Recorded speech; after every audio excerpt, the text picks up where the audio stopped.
Hello and welcome again to another episode of our new podcast, BasiliCAST, which we're really excited to bring to you. We had a very generous parish couple who has made this all possible, and my immensely talented colleagues at the Basilica. And today we're really happy to have Monique Maddox with us, who is a new friend of mine, and we've been working together on our initiative on restorative justice and healing. Monique is our newest advisory board member. And I met Monique through our good mutual friend Julie Craven, with whom Monique serves on the Catholic Community Foundation Board. And I wanted to cover a number of topics with Monique, and I thank her. She's very much busy these days, and I appreciate her generosity of spirit in being with us. But the first thing I just wanted to ask Monique to do is to introduce herself to our audience and talk a little bit about where she grew up. And we're going to get into in just a minute Monique's new role, which is a very vital and important role, and the work that she's doing. And then we'll cover some other areas as well. She was, for 6.5 years, a trustee at Our Lady of Grace, our friends, our Marian friends down the road in Edina. And I'll talk about, ask her to talk about that work, which is so important, the lay trustee work in the church. And then we'll talk a little bit about a recent experience that we were both part of, Racial Truth and Healing in the Archdiocese. So Monique, welcome. We're delighted that you're here, and if you want to just tell our audience a little bit about who you are and where you grew up and how you came to Minnesota. Sure. Thanks for having me. My name is Monique Trusclair Maddox, and I grew up in Maringouin, Louisiana. I am a cradle Catholic. My family has been Catholic for as many generations that we can trace back. I am a descendant of Jesuit enslavement. The Jesuits are the largest religious order of the Catholic Church, and my family was sold in 1838 as a part of a large effort to save the Jesuit mission here in the United States. Many of you may have heard about this as the Georgetown 272. In 2016, when I learned of this history, we thought it was just 272 people that were enslaved and sold, and we have since come to know that that is a much greater history.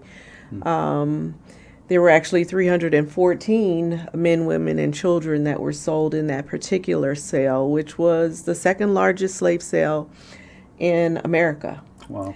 And so I ended up here in Minnesota through a job transfer, and I found my new family at Our Lady of Grace in Edina. So thanks for having me. Absolutely. Thank you. Can you tell us how you came to discover your own background related to the enslavement by the Jesuits and how that kind of unfolded? Yeah, it was Palm Sunday, April 2016. I was leaving Mass, and just as many of you get these, news alerts on your phone that talk about what's happening in the breaking news or in current events, I likewise was a subscriber to the New York Times, and I received an alert on my phone as I left Mass that talked about what does Georgetown owe its descendants of slavery. And I thought, well, this is interesting. I never knew Georgetown owned slaves or had any ties to this history. And so I began to read this article. And then I made my way all the way home, 3 miles away, and said, wow, I need to get on the computer and learn more about this because this is a very interesting article. And I got to the computer, and that's where you see the images that go along with that article. And I see a lady from the place that I grew up in, this town of about 1,000 people, standing in the cemetery where my father's buried. Included in that article was a manifest that listed the names of many of those family members, and it included many of my family members' names. And so I showed that to my mother, and she then, we learned, was her great-grandfather, who was 3 years old at the time on that slave ship. And then she learned another great-grandfather was 10 years old on that slave ship. So while those 314 people were sold, it was really our families that were moved from southern Maryland to Louisiana And we continue the faith that has been written about so well, not just in 2016, but we go back to books about our parish and how the mission of our church started. And it's just so revealing to see how the slaves and on plantation lands kept the faith through that time. So I've been very much rooted in the Catholic faith for all of my life.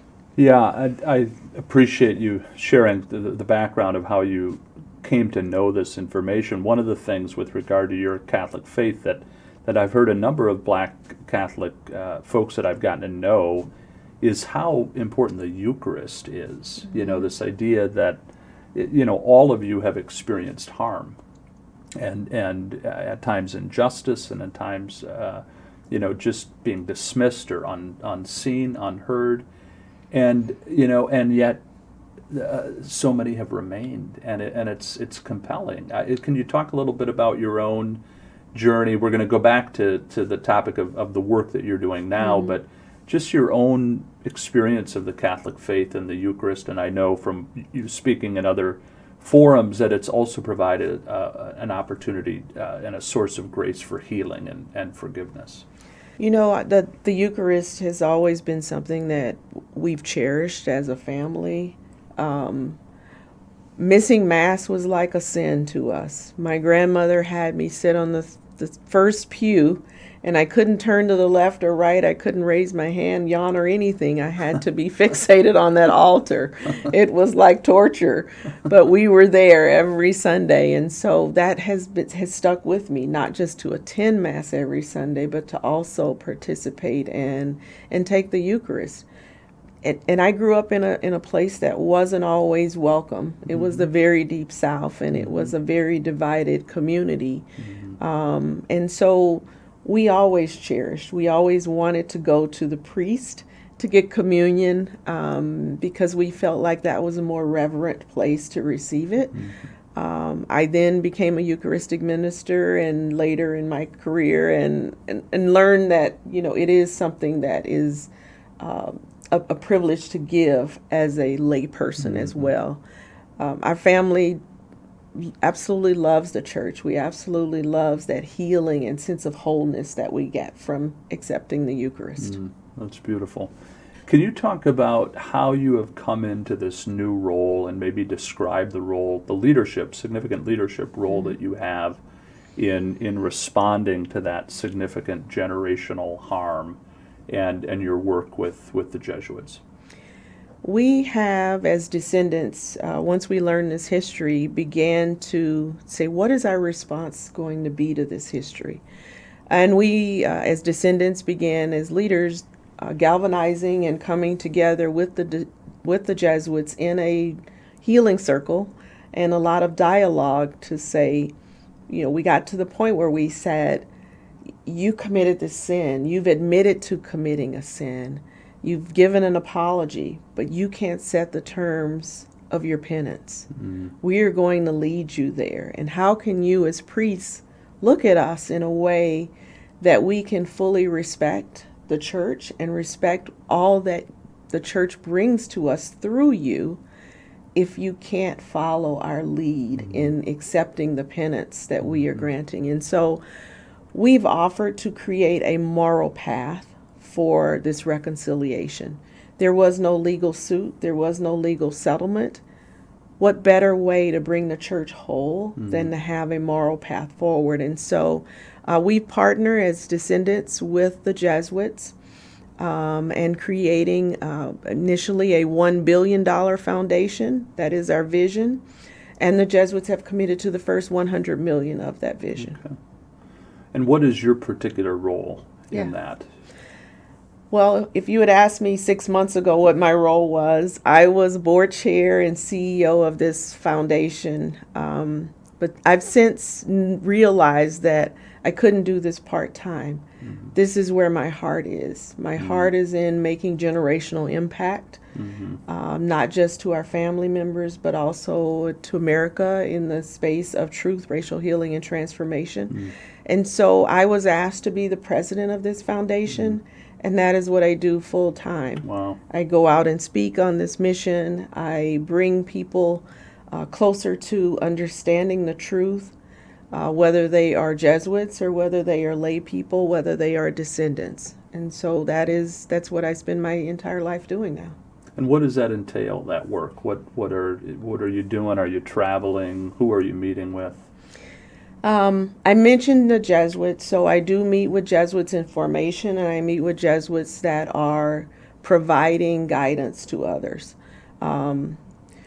There's a Father Timothy Kasicki that I work with every single day, and Father Kasicki says, if you met one Jesuit, you met one Jesuit. Mm-hmm. And so That's indeed true. and so it is my privilege to get to minister to Jesuits and getting them to fully understand the depth of this history and meeting descendants who have been harmed through this history. At the same time, I have to meet with descendants who say, can you give me more today? How are you helping me today? So we've created 3 pillars through our foundation.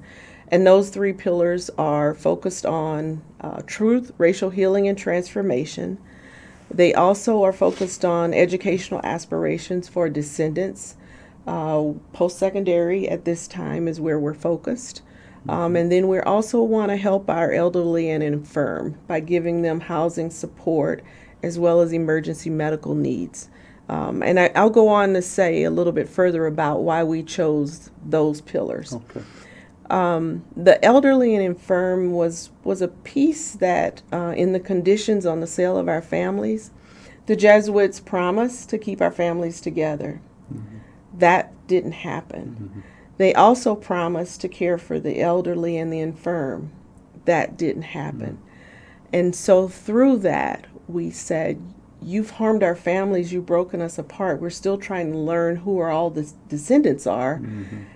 We want to honor those people, and so we want to give some special care to those elderly and infirm by providing whether it's weatherization, whether it's door widening, whether it is grab bars, making their homes accessible so they could live in dignity within their homes. And then the youth, we want to be able to help them give an opportunity for them to have an increased base of income, as well as be able to support themselves on a grander scale.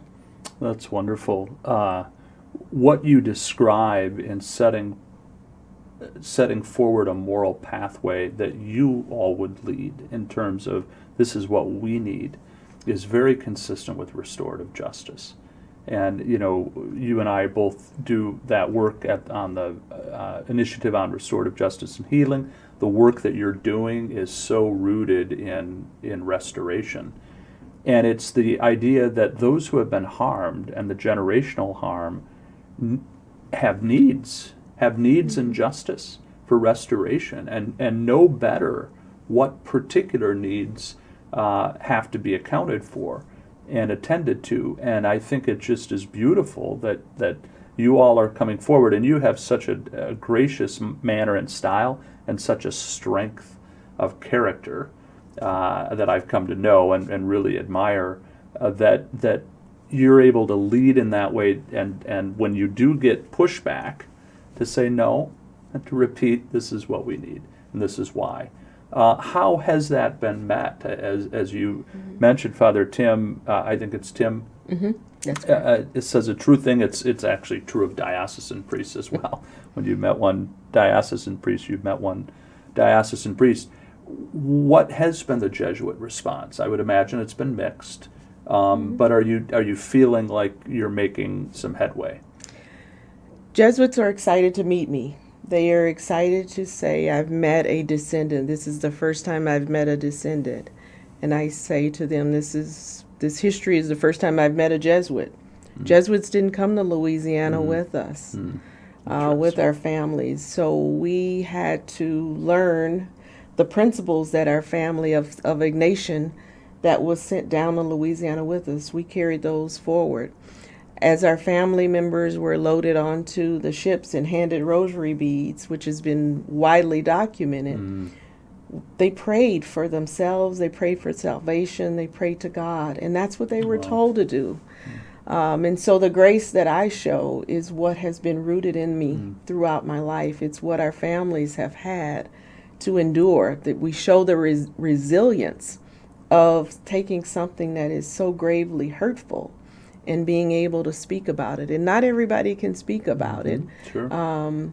It's a pain that, I tell Father Tim, I don't know if I'll ever be able to say this forever. It may come to a point where I'm just exhausted of it. Right. But that's the beauty. As long as I'm able to speak it and talk about it, I'm willing to talk about it. So I'm teaching Jesuits and I'm teaching Descendants as well. Just as I taught in our parish in Our Lady of Grace and parishes before this, I did youth ministry and I've done some adult faith formation as well. And so happy to share my gifts. We don't know what our gifts always are, but this is a gift that I've been granted. There's no doubt about that. Can you talk a little bit, if you're open to it, how you worked through some of the emotional and spiritual kind of tumult, just the harm and what you personally experienced? Because that had to have been really acute and probably there's remaining dimensions of that. If you're open to just sharing a little bit about how you kind of work through some of the harm, generational harm personally. As you know, in restorative justice, we have to talk through, and through dialogue. That is in sharing and dialogue. That is how healing happens. For me, it began with adoration. I had to go before the Blessed Sacrament and say, God, what is this burden that you are casting on me and on our family? Is this the right time for us to deal with this? I don't know, but I leaned on God for guidance there. And week after week, I went to adoration saying, am I through with this? Am I healed? Is this the right? Do I have any more grief that I'm dealing with? Whenever you experience trauma and hurt, you go through many cycles of grief, whether it's death, whatever the harm is. I had to process through all of that. Once I learned this history, it was, it's a shock. And then after you get over the shock, you say, what next? And then it was prayer. There's nothing I could have done that is greater than praying about this and leaning on my faith. So going to adoration truly helped me get through this. Praying for those priests who harm my families.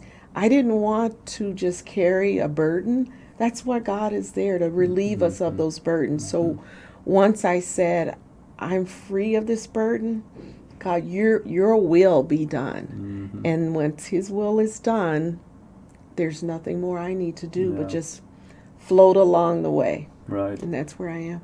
Yeah, well, thank you for that. I was struck by the timing of when you read on Palm Sunday. So going into Holy Week, and the reading of the Passion. I've actually in the last number of years have just listened to the Passion.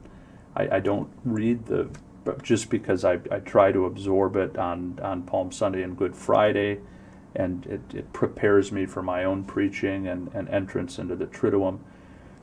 But we're also, God says, and Jesus says, I will walk with you. But he also invites us to give our suffering and crosses to him. And the fact that you were entering into Holy Week, and I'm sure Holy Week since 2016 have been an invitation to really unite your suffering with the suffering of Christ.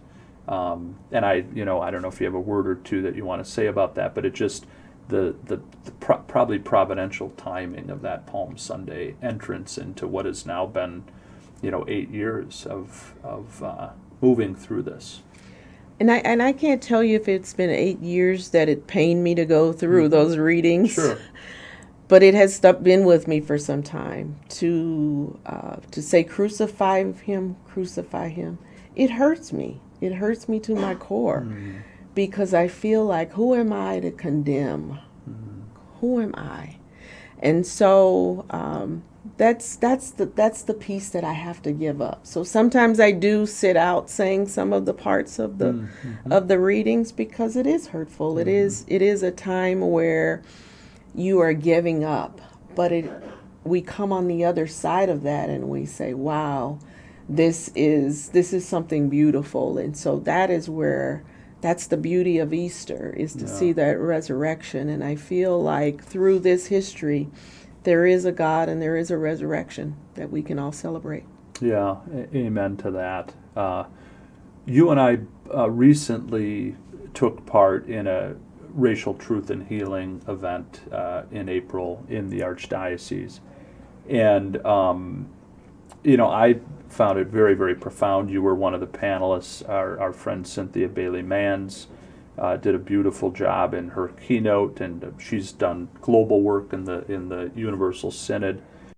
But do you want to just talk about that experience? Archbishop Hebda was there. He's been a real leader in restorative justice and humble and vulnerable, too, in terms of sharing his own experiences. Maybe you could just give a bit of a recap and maybe what you hope for this Archdiocese.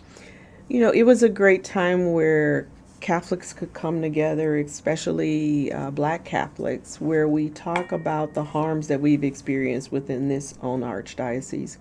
Going back to the killing of George Floyd and what that was like, and the repeated harms over the years that Black Catholics have experienced.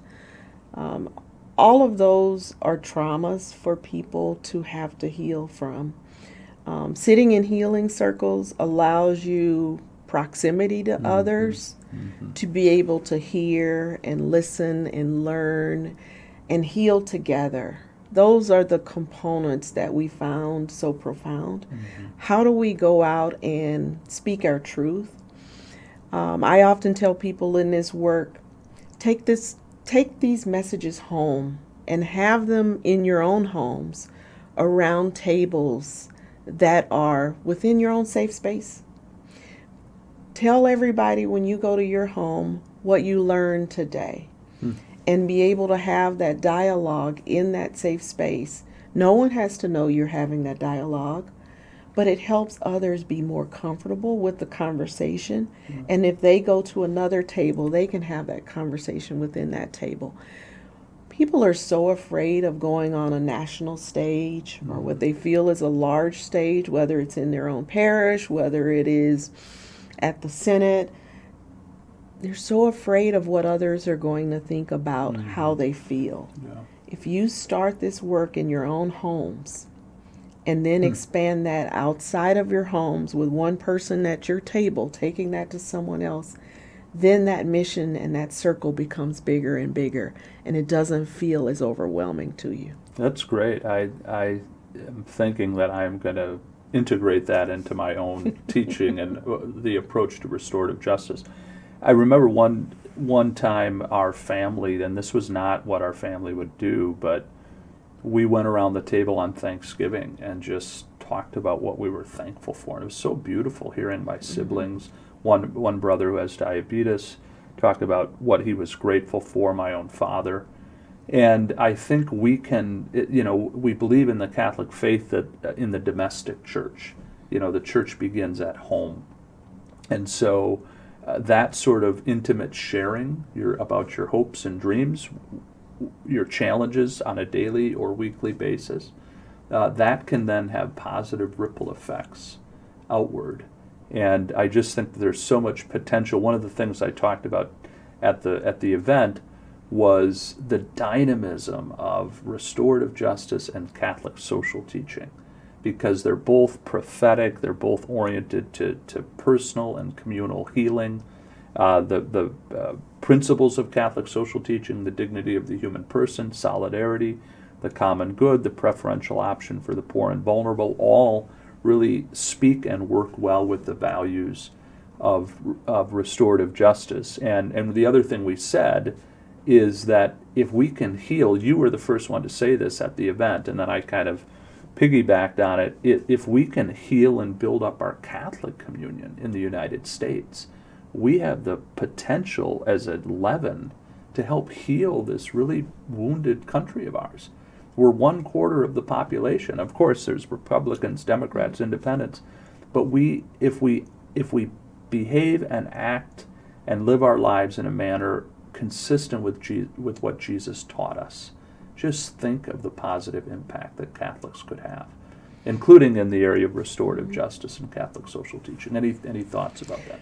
I absolutely agree, and that's why we chose a moral path for this foundation, is because when something is broken, you want to heal it. What better way to show that there's been a harm? But I hear who's been harmed, the enslaved and the descendants of the enslaved, come together arm in arm and say, look at what we have done together. That's a great power. Now, each person has to do that work on their own. It's not just, Monique as the president of the Descendants Foundation doing this for descendants. Every descendant has to do this work on their own. And likewise for the Society of Jesus. Every Jesuit has to do this work on their own to come in to know one another and be able to have some dialogue and walk together to show the world what better way to show healing and what the church teaches. This is what the church teaches. Right. How do we not get behind that? Right, exactly. And it's what Jesus wants. It's what the Holy Spirit wants. I want to turn now to a different topic, and then I'll come back at the end with one final question related to our shared work. You served as a lay trustee. So there's 2 lay trustees of every parish in the diocese, and they make up, along with the pastor and the archbishop and the vicar general, a corporate board. I don't know how widespread this is. I know that in the upper Midwest, this is certainly in Minnesota is part of our structure. I think it's wonderful that lay trustees share in the governance of our parishes, as they do in our archdiocese as well. I hope that proliferates throughout the country, because I think it can be a push against what can be sometimes clericalism and a more myopically focused church governance, which doesn't allow the gifts of really talented lay people like yourself. Maybe just describe that work and what you took from it. What was that experience? Of course, you were working with a very dynamic and likable pastor and Father Kevin Finnegan, who is collaborative by nature and loves to mix it up with all sorts of people. Maybe just describe your work as a trustee, which is now completed. Yeah, I was trustee of Our Lady of Grace Parish in Edina for 6.5 years. I didn't know what I was getting myself into. I became a trustee at a vulnerable time for our archdiocese. It was at a time when we were in conversations around bankruptcy. So those conversations were really intense. We had a lot of prayer guided sessions where we talk about making sure we keep Jesus first in that. But my business experience is really what was really beneficial through that. Helping the pastor be a sounding board for what it is that those decisions were that he was looking to make. Now, we didn't make decisions around a lot of the ministries alone. We didn't guide the hiring of people within the parish. We may interview people when asked. We also attended finance council meetings. We attended parish council meetings. There was endowment committee meetings. There were lots of meetings as a trustee. But that all let us know what the life of the parish was about, to be able to help advise the pastor on the best decisions. And then we also had signatory authority within our own archdiocese. Anything over $25,000 required a trustee's signature. And so those were some accountability that the lay members of the parish had, so that it wasn't just the pastor who was making the decisions that were really important in a parish life. Right. Yeah, that's it. The lay trustees have been such a great gift, and I've talked to Father John Bauer, my predecessor here, who's now at Our Lady of Lourdes, where I was pastor, and there's something amazing that happens, even more than parish finance council members or parish council members.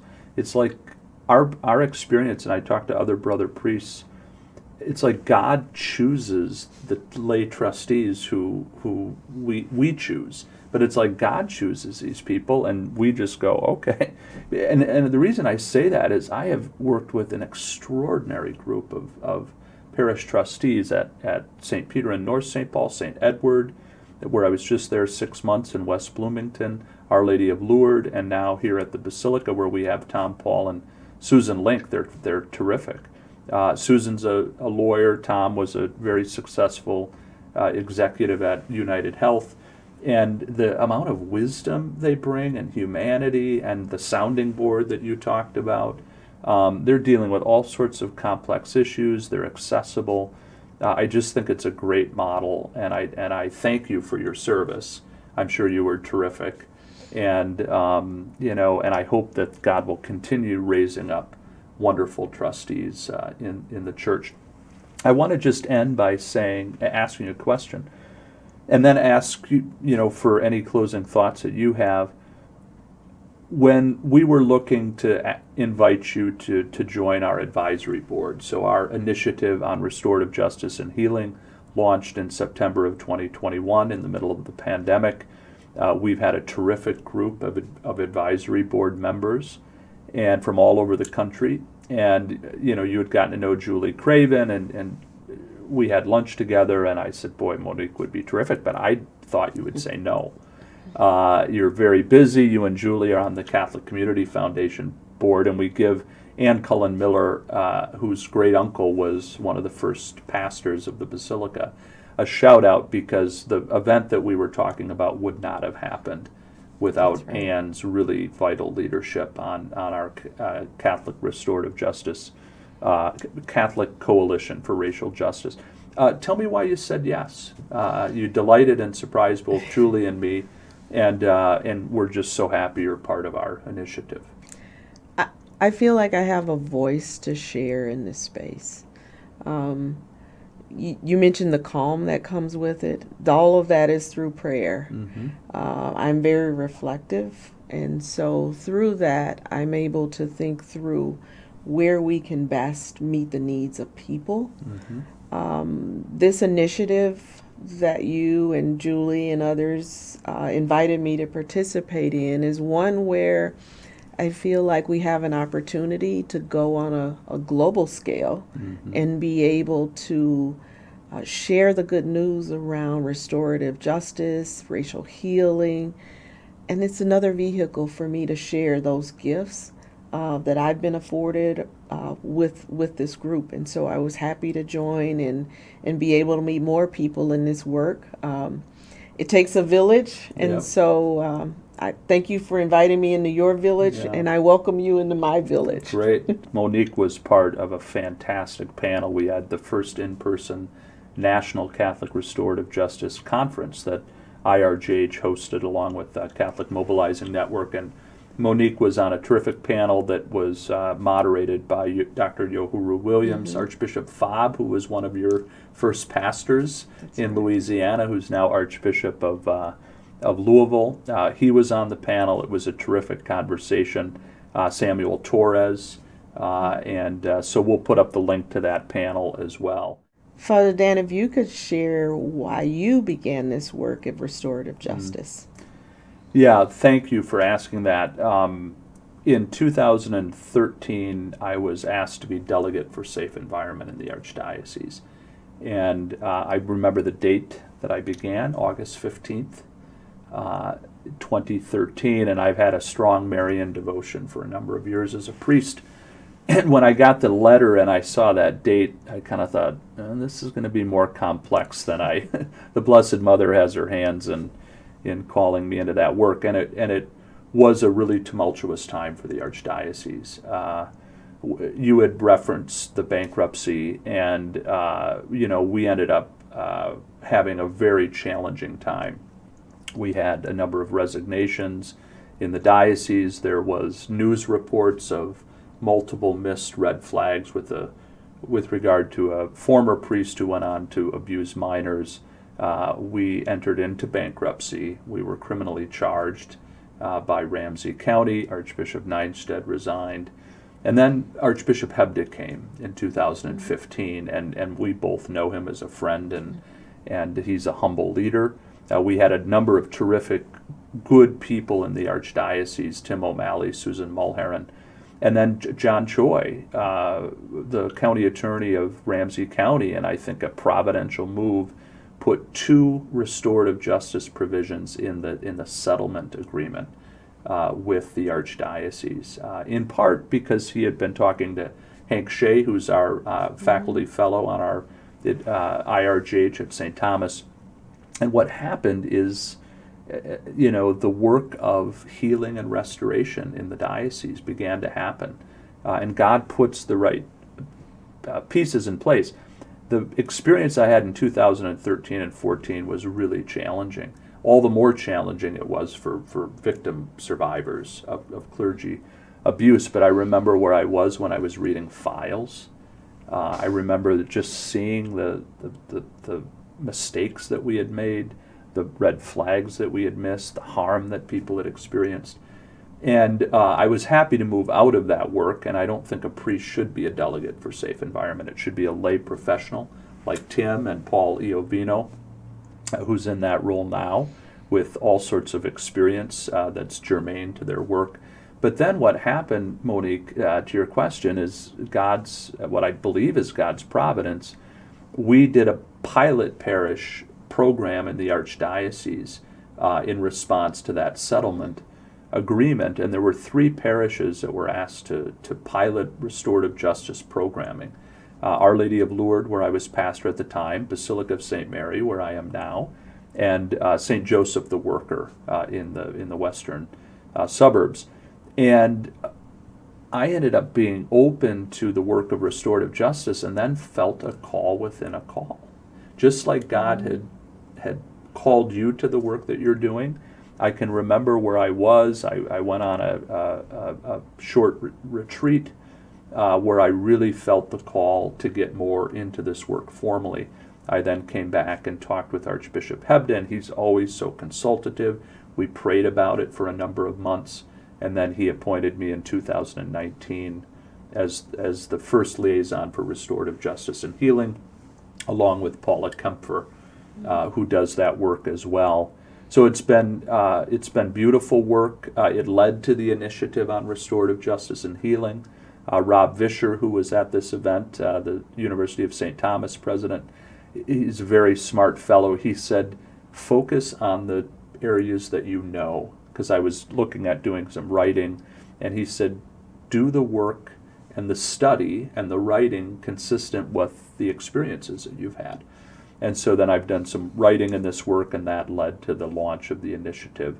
So I see God's providence in the work in the Archdiocese and the work at St. Thomas, now the Catholic Racial Justice Coalition that many of us are part of. So I appreciate the question, and I'm thankful for that call within a call. And the last thing I'd say is to be able to come to Basilica, and with Janice Anderson and Melissa and Johan and other colleagues, really fully embracing restorative justice here in the parish. There's been a great synergy between the two.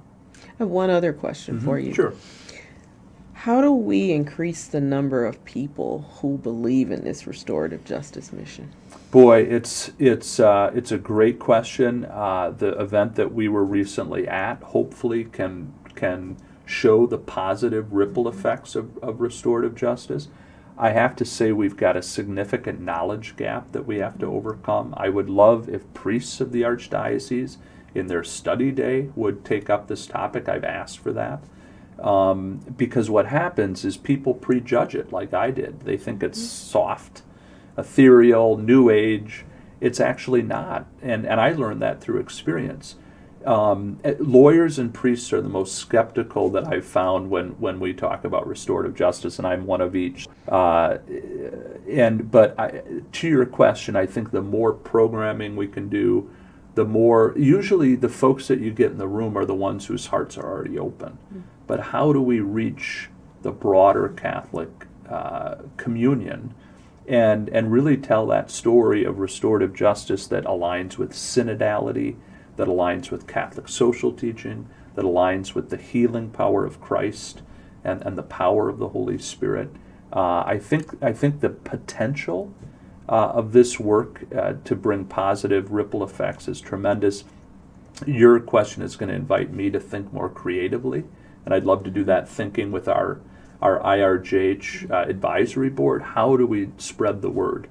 And so I almost, like you, I almost never say no to an opportunity to talk about restorative justice. It's challenging sometimes for my colleagues at the Basilica because I've been in out in California and Washington, D.C. and other places when I've been asked to be on panels and in conferences to have the opportunity to spread the word. But let's keep thinking creatively and see what the Holy Spirit serves up. And, Monique, I thank you for your prophetic ministry, for all the work that you've done generously, putting forward your abundant gifts to build up the church, to help heal the church, and to help heal lives. And I look forward to working with you for many years to come. And thank you for being on one of our first episodes of our new BasiliCAST. And if you could keep us in prayer, and we will do the same for the work that lies ahead for you. Really appreciate it. Thank you for having me. God bless you.